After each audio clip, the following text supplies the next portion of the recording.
జై శ్రీకృష్ణ, జై జై శ్రీకృష్ణ. ఆండాల్ తిరువుడుగలై శరణం.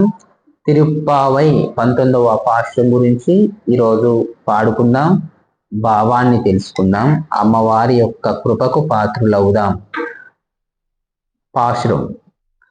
குத்து விளக்கெரியா கொட்டுக்கால் கட்டில் மேல் மெத்தேனா பன்யசயனத்தின் மேலேறி கோத்தலர் பூஜலல் பின்னை கொங்கிறே மேல் தக்கின்ன மலர் மார்பாவாய் திருவாய் மெத்தடஜினாய் நீயான் மணாலனை எத்தனை போதும் துயிலேலா ஒட்டாய் கான் எத்தனை யோளும் பிரிவாட்லகில்லியால் తత్వమనృత్తగ వెలోరెంబవాయ్.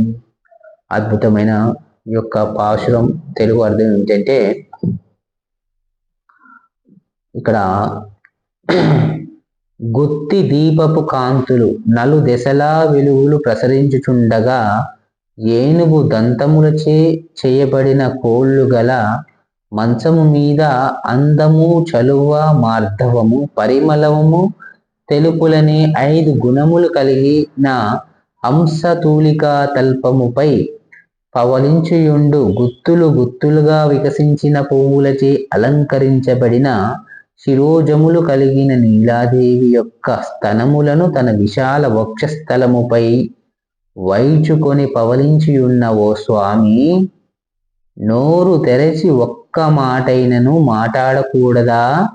లేక కాటుకచే అలంకరింపబడిన విశాలమైన నేత్రములు కల ఓ నీలాదేవి, జగస్వామి అయిన శ్రీకృష్ణుని స్వల్పకాలమైనను పడక విడిచి బయటకు వచ్చుటకను అనుమతింపకున్నావు అని అంటున్నారు. ఇక్కడ క్షణమైనను శ్రీకృష్ణుని విశ్లేషమును సహింపజాలవే. ఇది నీ స్వరూపమునకు నీ స్వభావమునకును తగదు. నీ వలె మేము కూడా అతనికి అనన్యార్ఘ శేషభూతులమే కదా. కానీ కరుణించి కొంచెం అవకాశం ఏం తల్లి. అట్టి అవకాశము నీవిచ్చితివేని మేము చేసే ఈ అద్వితీయమైన ధనుర్మాస వ్రతము భగవత్ కైంకర్య రూప మంగళ వ్రతముగా సాంగోపాంగముగా సమాప్తి చెందును. ఇదే మాత్రము సంశయము లేదు అని ఆండాలమ్మ గారు నీలాకృష్ణులను వేడుకుంటున్నారు.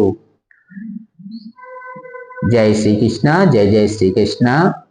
ఆండాల్ తిరువుడుగలై శరణం. ప్రతి ఒక్కరూ కూడా ఈ పాశురాన్ని మళ్ళీ చదువుకోండి. అమ్మవారి యొక్క చల్లని కృపకు పాత్రులు అవ్వండి.